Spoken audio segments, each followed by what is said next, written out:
Well, good morning, everybody. Wake up. Is anybody up? Is anybody out of bed yet? Everybody's still snuggling in tight where it's warm and cozy. Potentially.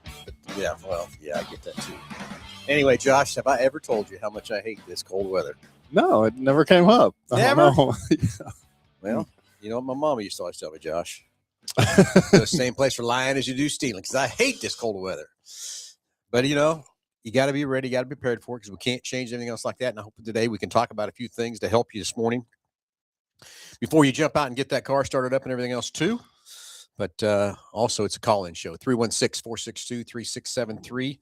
Anything ailing your car, tires, brakes, batteries. But I'm sure if we're going to talk about something today, it's going to be something about how to get these engines to start when they're cold. Yeah.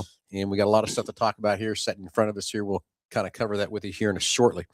But as always, it's a call-in show. We'd love to hear your questions, comments, anything whatsoever to help you understand your cars better or just start a good communication from that part. So chat, I got to hit the right button on it instead of captions. Hit That's chat. okay.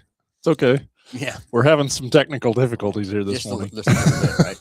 So anyway, it's a call-in show, and we'd love to hear from you. So if you call in the show, you get a great price package by over $205. And as always, Josh, what's in that package? We're going to mail it out to you, but it's going to consist of the works, excuse me, which is an oil change and tire rotation.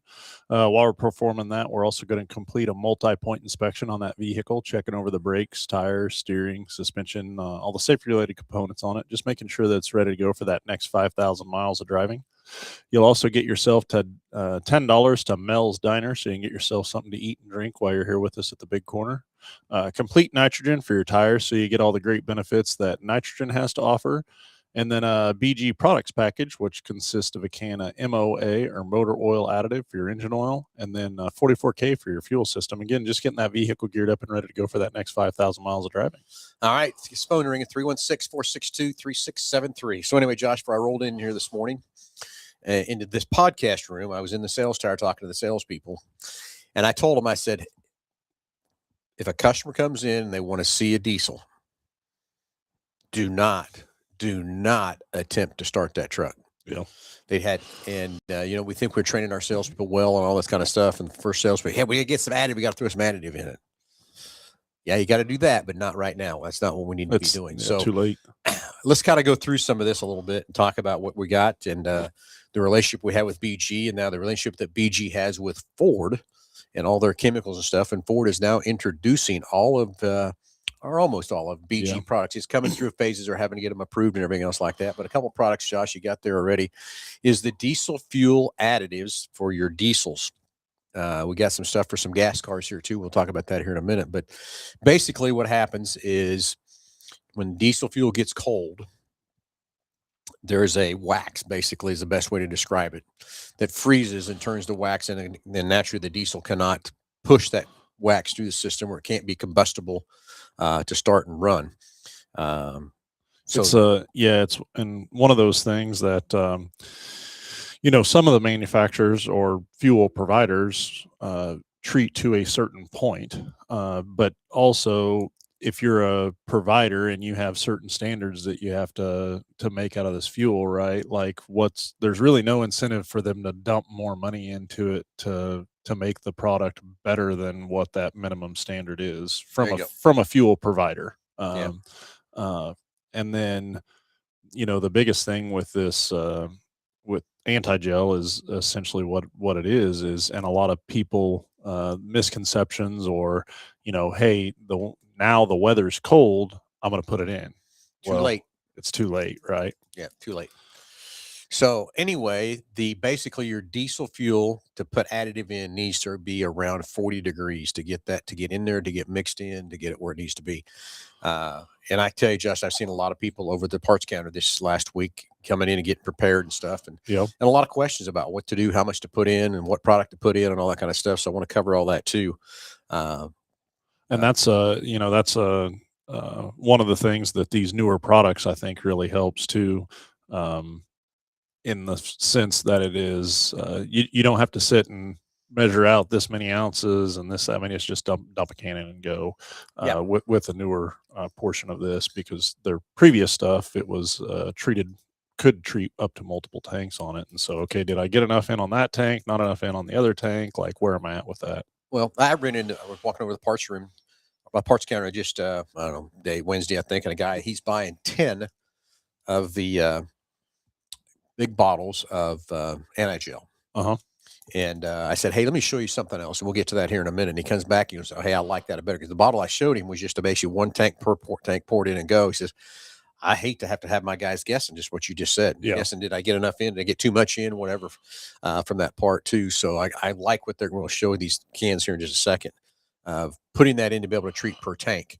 And then we'll show them some other stuff, too. And then Tim Daniel wants to says, good morning, Ricky and Cal. So I'm still trying to figure out who he's saying hi to. Ricky. We just know that part of it. Yeah. Okay. So Josh, this pull up. Okay, the red can, the red top, basically is cetane boost. Yeah, this stuff is it's a cetane booster. Again, it was it is now produced by BG Products, so it's got BG label there on the back side of the can as well, and so BG is producing this stuff. But one of the things that when as they refine diesel fuel, and then with certain criterias and stuff that's made out of it, they've taken a lot of the sulfur out of the diesel fuel. And the biggest thing with sulfur is the lubricity factors that it brought to the diesel fuel system. They take that out. They took that out in it's been it's been quite a while, but that's one thing that both of these products really enhance is the lubricity of that fuel. And you think about it, so they made the fuel systems operate at a higher pressure. Mm-hmm. Years ago we were running high pressure pumps, but you're talking 500-600 psi, and they were oil driven from that side. And now we've got these high pressure pumps that's in the 20,000 psi of pressure, and we're emitting this fuel, diesel fuel, into the actual cylinder, it's a fine spray. Combustion cylinder, as a very, very fine spray. Yeah. Before, the older diesels, they were so much louder, and the reason they were taking a whole bunch of fuel and pushing it in there at one time. Mm-hmm. And then the explosion was so loud. Well, now we're sitting there and we're just pulsing that fuel in there. That's why it's more crucial in putting additives in there to keep the injectors perfectly clean, to be able to hit that the mist, as I would call it, the fuel into that cylinder as it needs to from that part. Now, cetane booster is, a lot of people think that is like an octane booster of fuel. Not sure how much with these newer engines that's as crucial as it is or whatever, but I understand why we have it because of, Tim Daniels asked us, why don't they make a winter diesel fuel versus a summer heat? And they do. Yeah. But they just don't. If they put all that additive in to get that diesel fuel to be below, the winter diesel only gets you probably about 30 degrees. And if they put all that additive in that diesel fuel, it would be so sky high, it would be crazy on price. The other perspective, and I don't know this indefinitely, but think of, okay, adding anti-gel agent to your tanks, underground tanks for a fuel station. Like, how long is that stuff there? What's the settle rate of the anti-gel out of the fuel, as opposed to when you single serve one can in a vehicle, and that vehicle's moving around, the pump's running, you're recirculating the fuel in there. And so I would assume there's sort of almost a mixing factor too when you're in large bulk of storage like that. That has to be thought about as well. And also, the added fuel cost. It's we get it out. Once it's yours, it's yours. Whatever happens, right? Yeah. Okay, so now we've got the actual anti-gel from BG, made for Motorcraft by BG. And this is their actual anti-gel formula that needs to go in there. And again, that's almost like a one tank pour in kind of a container. Yep. Now, the old containers that Ford had, that's when you do maybe 3 to 4 tanks, because it's a bigger bottle, and mixing hard, knowing right how much you put in and everything else. Make sure you got the right amount in there to fix that. The biggest thing is today, guys, if you have a diesel and you haven't put any additive in, good luck getting it started, number one. If it does start for some crazy reason, one thing is don't pour that additive in before you start it. Try to get that thing warmed and get it somewhere where you can get in there, because the diesel fuel needs to be around 40 degrees to be mixed in of any additive. I don't care whose additive you're using or what you're putting in. It's got to be warm. You can't let that.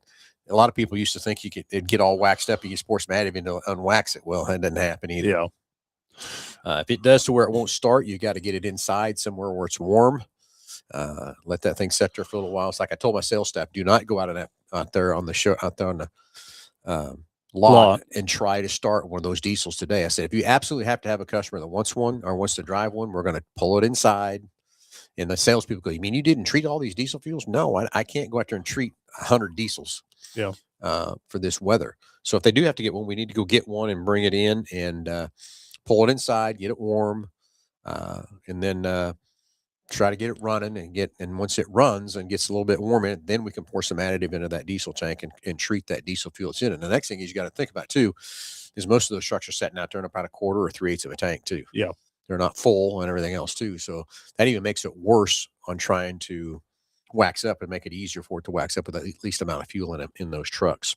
Well, and you think about it, and yes, this is gonna the anti-gel portion of it or the wax portion of it, when it does do that or gets to that temperature, it will happen in the tank, but the tank is probably the last source of fuel where it's actually going to happen. You'll have all the fuel lines and the pump and stuff like that where there's exposure to outside elements much more prevalent for sure. And so, I mean, you think of putting wax in a hose and then trying to run it through there. It's just not going to work, right? And I mean, we've seen cases of vehicles getting towed in, of customers that, it actually put such a strain on the fuel system that it like sucked the fuel filter apart.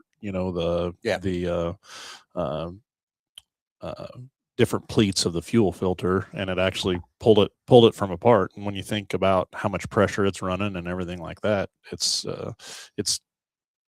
very, very crucial that it gets that pressure that it needs on these new diesel fuel systems for sure. All right. Looks like we got a caller coming through. Let's get Jordan Whitehead coming through. It's going to be interesting what he's got on his agenda this morning. And he's got a 3/4 ton truck, but I'm not sure it's a diesel, so we need to figure that out too. Anyway, good morning, Goose Lizzie. Hey, Goose, if you want to call in and give us an update on your racetrack out at Mid-America Dragway, we'd love to hear from you on that.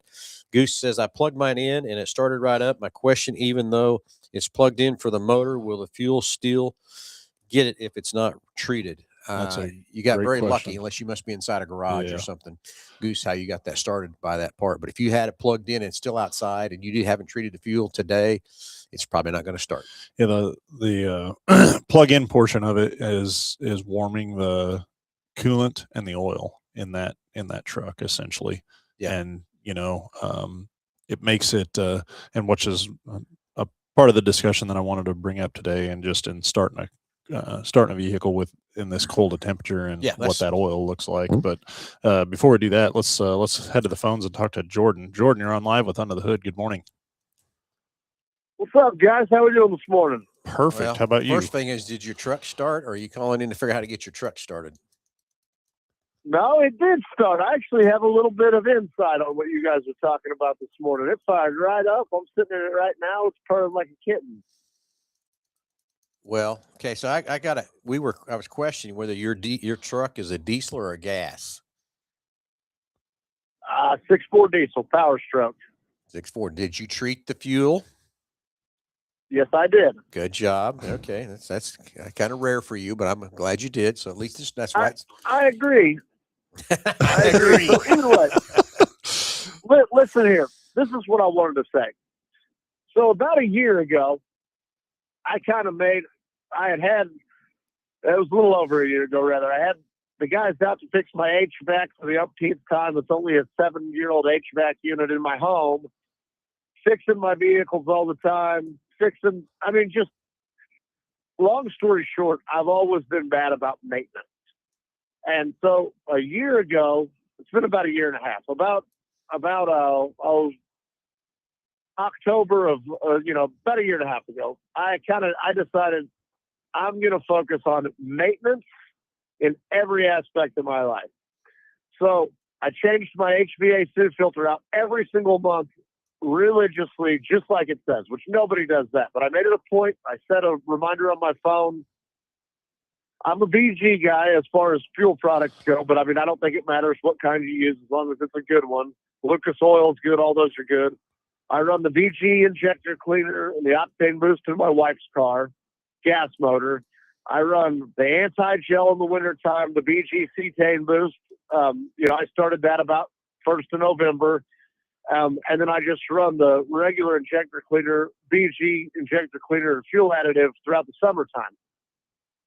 I've made sure I've changed my oil every 5,000 miles, changed my fuel filter every 10,000 miles. Same on my wife's car. I've been absolutely gung-ho on maintenance for a year and a half. And I've had zero problems with anything. Now, that could definitely be a coincidence. But I guess, my point is, it definitely didn't hurt anything. And in the last year and a half, I've had to fix absolutely nothing. And the only thing I've changed, whether it be my HVAC unit at home, my diesel truck sitting in the driveway, my wife's car, is I've done the proper maintenance. This morning I got up, -5 degrees. I was plugged in, had all my additive in it, walked out, fired my diesel truck right up, let it warm up for about 20 minutes while I had my coffee. I'm out driving around. Absolutely no problem. So I think what I'm getting at here is, myself included, I didn't realize how important maintenance was. And I mean in every aspect, whether it's your HVAC unit, at your house, whether it's your vehicles, whether it's anything.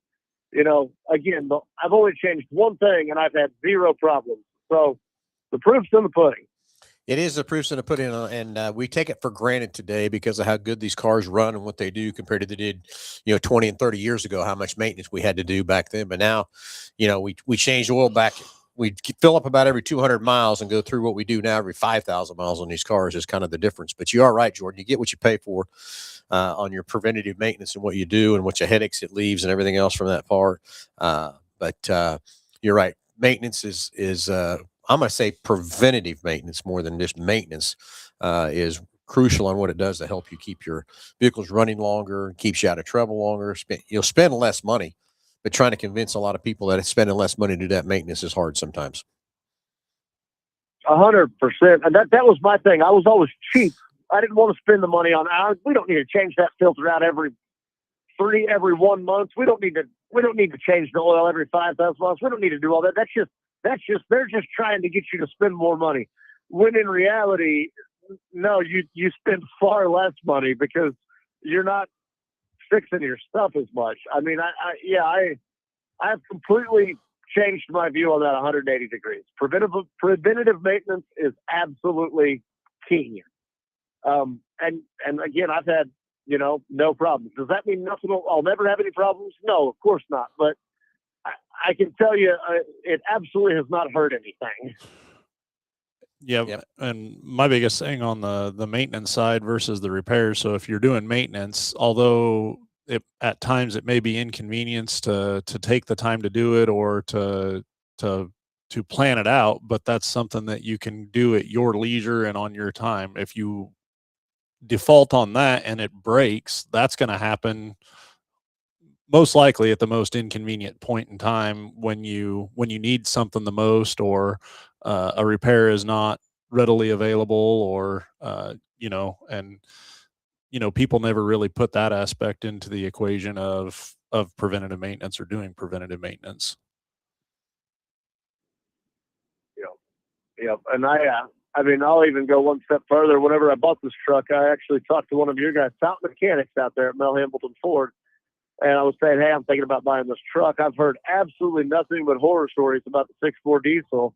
And he said, he said basically what you guys are saying. He said the 6.4 diesel is not a bad motor, Jordan. He said it's not the best motor Ford ever made. He said it's not a bad motor. He said, but the main problem and the reason we see them in all the time is guys are not doing their preventative maintenance. He said if you change your oil, you change your fuel filters, you fix something when it breaks, don't let it go. He's like, if you stay on top of it, he said, that truck's going to treat you as good as you treat it. Yeah. And he said, it'll get you up and down the road just fine if you take care of it.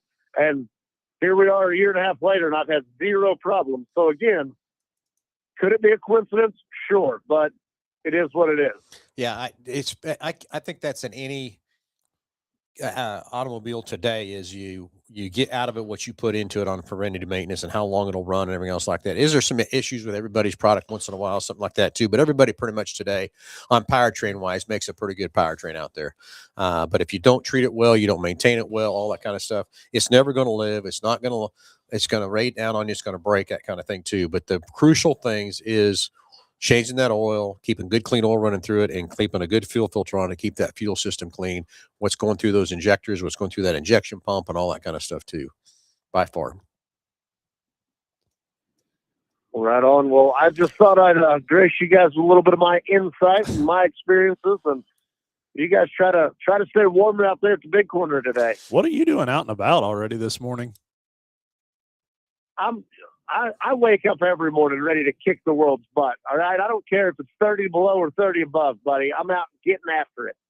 You didn't answer the question. What are you doing today? Well, I'm You're just driving around looking busy right now, but he had to go out and get his donuts.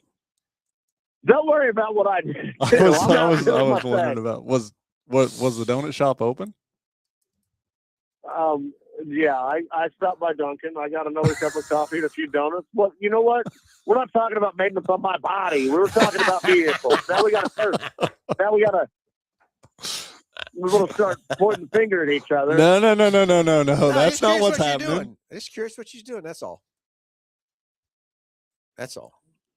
Not everyone lives in Amish country and gets those fresh Amish donuts every morning. Josh,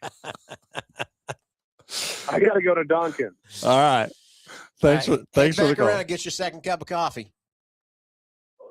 All right, guys. Have a good Saturday. You too, man. See you, buddy. Bye. All right, 316-462-3673. Anything ailing your car, tires, brakes, batteries, anything this cold weather temperature you want to talk about, let's go.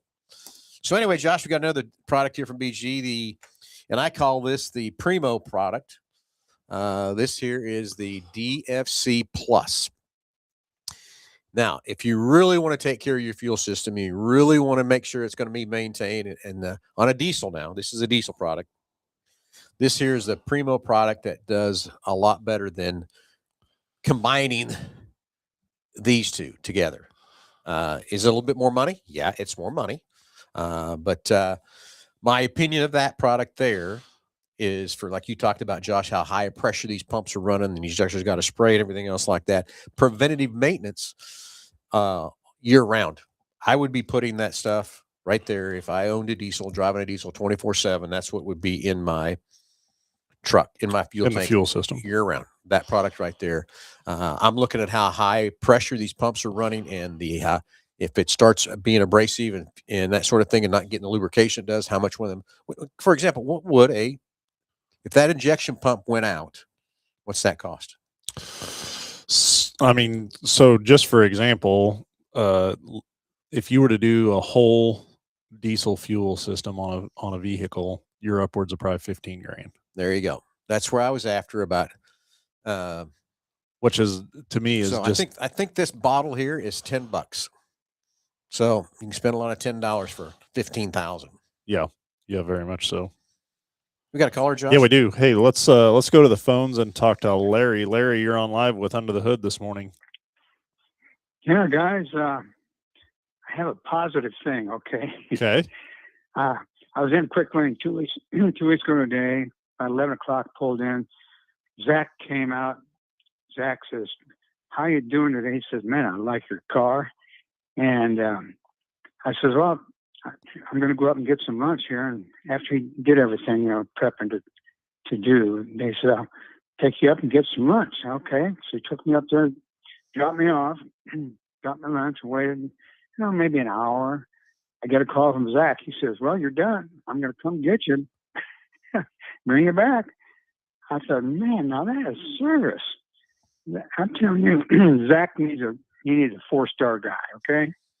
Well, great. Glad Zach took good care of you, buddy. What'd you have for lunch? You don't remember. I don't remember.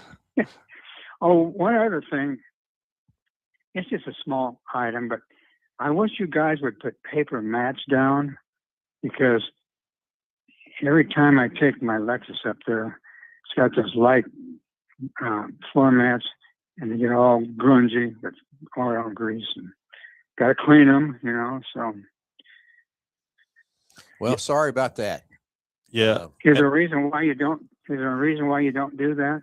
So so my answer is that we don't put mats down or covers on steering wheels or seat covers in a vehicle, and the main reason for that is a false sense of security for a technician. So I don't want to. If there's a chance of getting grease in something, we need to be fixing that portion of it and not trying to mask the opportunity of it happening. And here's the other side of that. And I'm not saying that this industry isn't greasy, grimy, or dirty or anything like that, because it certainly is. But from where it was years ago to now, and the percent of repairs and things like that we do on a daily basis are way more electronically involved, laptops, computer systems. Now, again, you still got to maintenance them. You still got to change oils. You still got to do that type of stuff. But I will also say in that space or area too, the tools and equipment that we have today versus, drain pans and stuff like that we had years ago. It's evolved too. So I don't know what your I agree 100% with Josh on that aspect. The other things I'm going to throw at it is I'll give you an example here. Just last week or so, I had to take my diesel truck, big diesel, up to my race toter, up to a place to get worked on, and they put those mats in for me. But guess where that mat was when I went to pick up the truck? Wadded up underneath. Wadded up underneath the pedals. So it wasn't even doing much good for it anyway. And that's what I used to see all the time. I used to do this years ago. I had the seat covers, I had the steering wheel covers, I had the floor mats, all that kind of stuff. And 99% of the time when I would go pull a cart for a customer's car, that paper mat on the floor was wadded up or pushed up underneath the pedals or whatever. Sideways, and it wasn't even doing its job. Then I went back and looked at the expense that I was spending on all that stuff and said, holy smokes, that's a lot of money. From that part. But I'm with Josh. These techs need to be more respectful and things happen. But things are going to happen when we do or whatever. But we need to catch that before we get the car back to you and get it cleaned up ourselves. The other thing I will say, and I'm not picking on you, Larry, or saying that even that this was a scenario in your particular case, but customers notice way more things about their vehicle after they get it back from it being in a service after they've been out of it for a while than they do any other time they get in or out of it. And I've been involved in so many particular cases where somebody may comment about a dent or a ding or a scratch or something that they would have on their vehicle. And, so we have service drive cameras, and obviously I don't want your vehicle to leave with anything that it didn't come in with, but also from our perspective is like, sometimes you're just unaware of things that are going on with the vehicle. And so I can't tell you how many cases that I've been involved with or where, we've went back and looked at how the vehicle was when it came into the service drive, and that stuff was already there.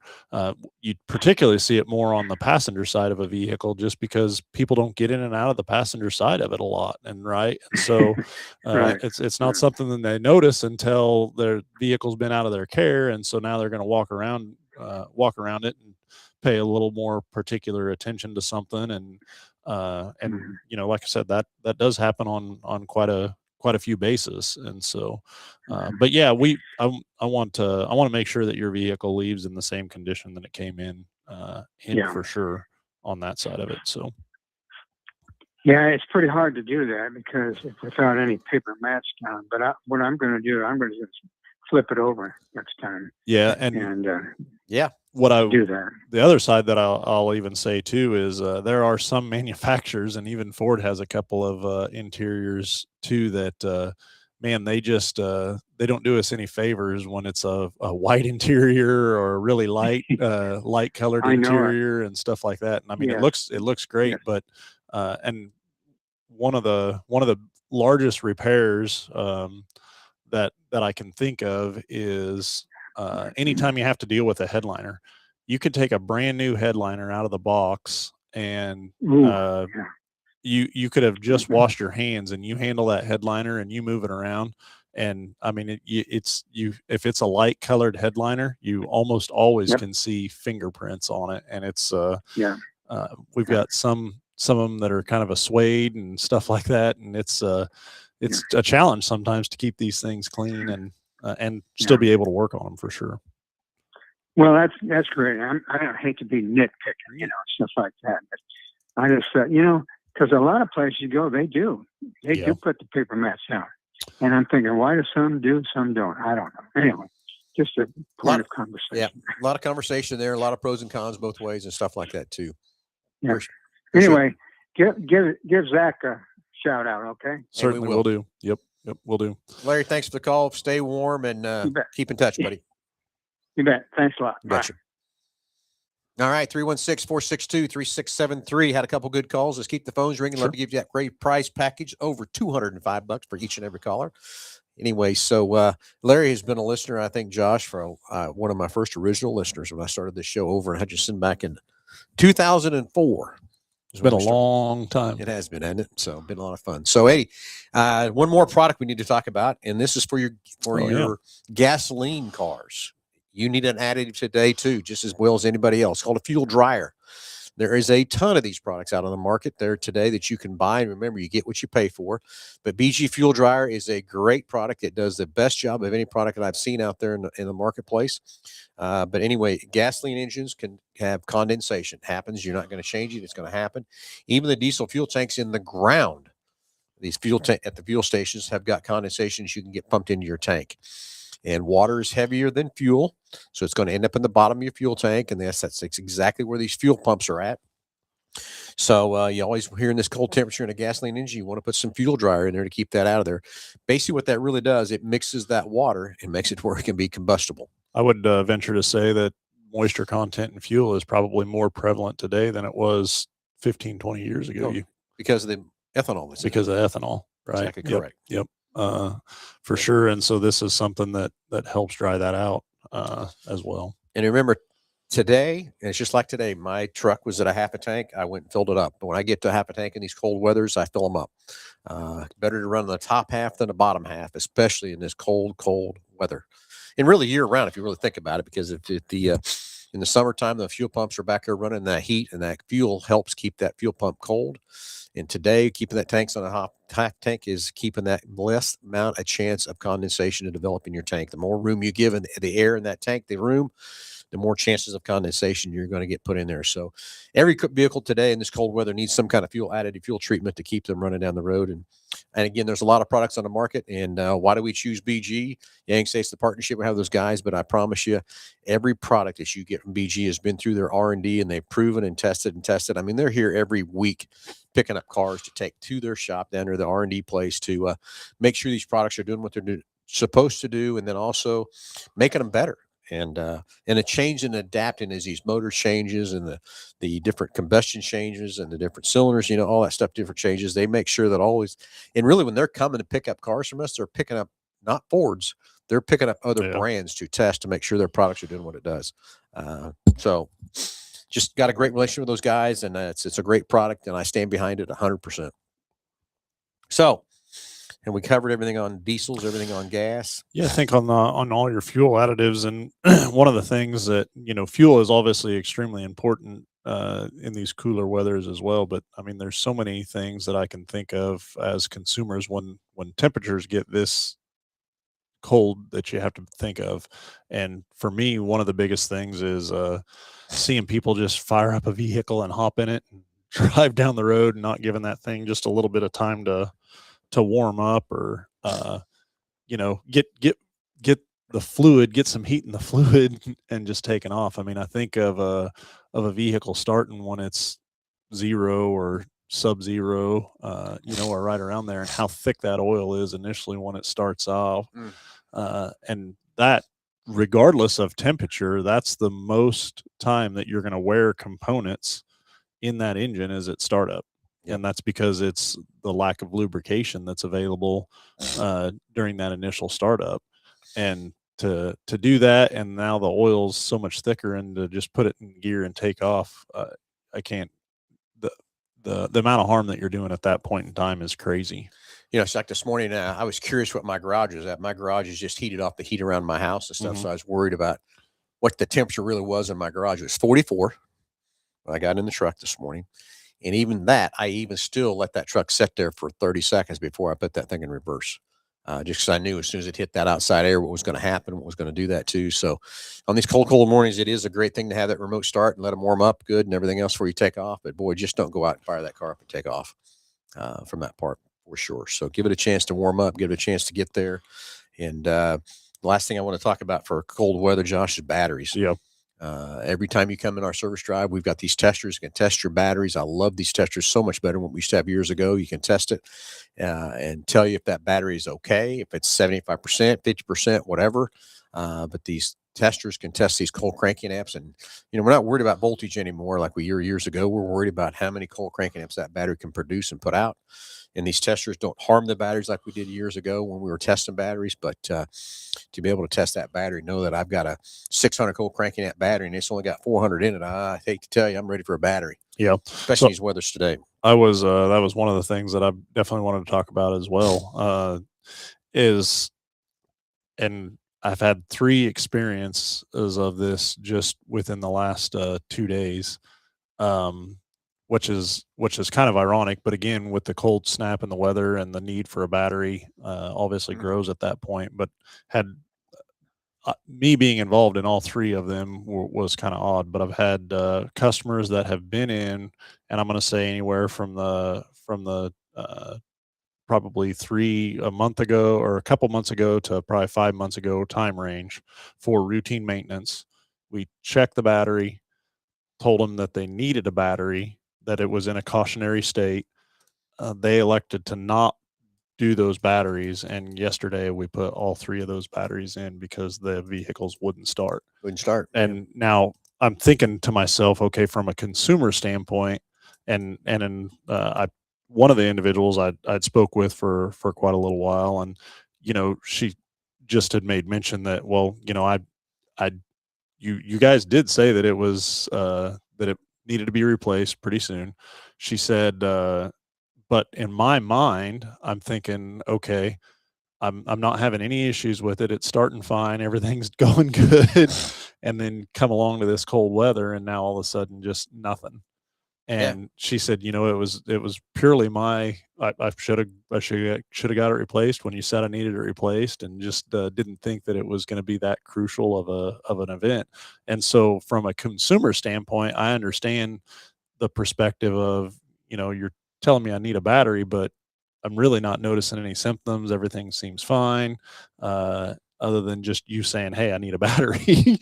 And so I get both sides of that. But again, that's part of that is trusting in who you have working on the vehicle for sure, and what they're telling you. And one of the things, on all of our machines, if everybody ever questions that, like, I'm happy to run the machine with them and show them the results and the outcome and what that says. And, it's so much simpler now to test a battery than what it was years and years ago, for sure. So easy. And, it's back to that again, if it's hard I understand. You're not having any issues or anything else like that, but that's why we're here. We're the experts. We're here to help you, help guide you. But again, it's your choice. If you don't want to fix it, it's okay. But think of those 3 issues. How much more time did it cost them? Yep. How long did it take them to be down? Did they miss an appointment? Did they miss getting to work?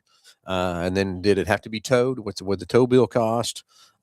So again, your choice. We're just here to help you, advise you, and give you the right alternatives to your car to make them run many more miles. And if you choose to do what you choose, that's your choice. And the other thing I guess I'd ask you too is, the expense of a battery today. I mean, they are so much more expensive, but also they last so much longer. They're so much Oh, yeah. better of a quality of a product, and the amount of electronics on these vehicles now, and the importance of voltage and consistent voltage. But I mean, think of what's the very first price that you can remember on a battery or putting a battery in for somebody? Oh, like $20. Yeah, that's what I 20 I was bucks. going to guess like 1995 or something. I mean, Yeah. now Well, let's go back to that. Date myself, but I mean, in my dad's shop, I mean, we had a special section set out for batteries Mhm. because the batteries would come in with no acid. Yeah. We had the big old 5-gallon things of acid sitting up there, and he had made a special bench to sit down and let that acid pour down into those batteries. And boy, we ate up red rags that turned blue from eating from the acid. Any Your hands clothes would that you burn. used the day Huh? any clothes that you used the day you Oh, yeah. filled Ate batteries, Ate up. 3 Yeah. or 4 days later, they had holes in them. And So then we'd fill them with acid, but then we'd have to charge them. Mhm.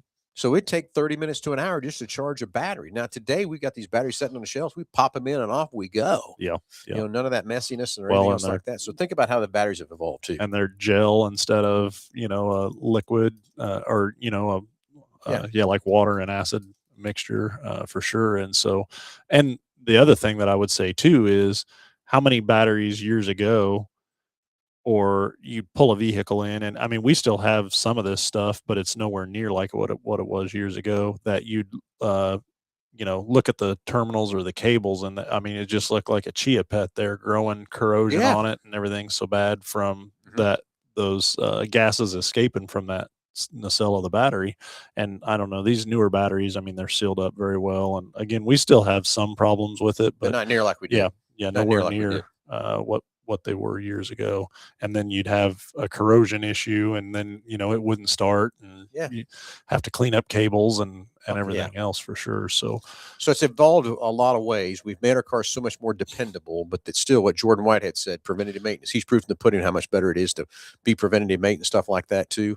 But man, I tell you, if someone had one of those testers on my battery and it said it was half of what it was, or like I said, if it was a 600 cold cranking amp battery and it said it had 400, I need a new battery. Well, and I will tell you too, the second half of that battery is going to go way quicker than the first half, just because of the strain that it takes to start that car. I mean, I would say that, and again, just using, I mean, you think about it, if let's say it's 200 amps to start a vehicle or something, and you're sitting there cranking on it for a couple of seconds, like the strain that it takes on that battery is crazy. Yep. And then you take that now, 200 amps now, but then what's that like when it's really cold out and the oil's thicker Double. and the engine's cold, and Double. so Yeah. So anyway, Mr. Sheridan's being a little funny. Wants to know what the temperature is in the bubble. Yeah, I got your temperature, Mikey. Anyway, Dennis Nelson, good morning. It's cold up here. We're at -21. Oh, good. Dang. Where are you at, Dennis? Yee. I mean, I so thought ours was cold. from that aspect, I mean, once it gets, So cold. Who cares then? It's just so cold in it. I don't know. I mean, I'd rather be where I'm at now than -21. So I guess I can't say that then, right? I don't. Yeah. I don't know. I just don't like the cold weather unless I'm skiing, and I haven't been skiing in a while. But if I'm skiing, I'm okay with it Yeah. because I can button that up because I'm having fun doing that sort of thing. But normally, this cold weather's The best thing about today is you're one day day closer to spring. One day closer to spring. James Furman, let's open up the racetrack and do some snow racing. Yeah, well, that wouldn't be a bad idea either, James. Anyway, stay tuned to Dirt Vision tonight, night 3 of the Dirt Late models down there in Florida. So had an interesting night last night with Bobby Pierce again. So we can get started on that too. Who won the first night? The 44 car. I think he was named off my head. He broke last night. He was up there in the front and broke again last night. But my guy right now, Brandon Shepard, finished third night before last and fourth this last night. So I think he's leading the points down there right now too. I'd have to see what the points look like that this morning. So it's fun to have that relationship with the Rocket One race cars and Mark Richards and Brandon Shepard, and texting both of them back and forth last night and the night before how they're doing and stuff. But yeah, they're pretty pumped finishing third and fourth. So I think they picked the wrong tire last night on that right rear because they were right up there. Running second and third, and then all of a sudden she kind of fell back a little bit. So I think he probably had the wrong compound on for the amount of track. So that was a 35 lap race last night. Tonight it's a 50. Sweet. So yeah, be fun to watch on Dirt Vision. So, Josh, I got a lot of things I need Yep. to do this morning. Yep. The phone quit ringing. So it's cold out. Everybody, stay warm, stay healthy, keep the fluids going in you, keep the vitamin C in you, and keep the fuel Yeah. additives in your diesels, in your gasoline cars, please. Or if you don't, it's okay. We'll fix it. Pay me now or pay me later. That's Right, Josh? Hey, everybody, have a great warm rest of the week. It's supposed to be cold, and button up and be safe. And everybody, talk to you next Saturday at 9 o'clock.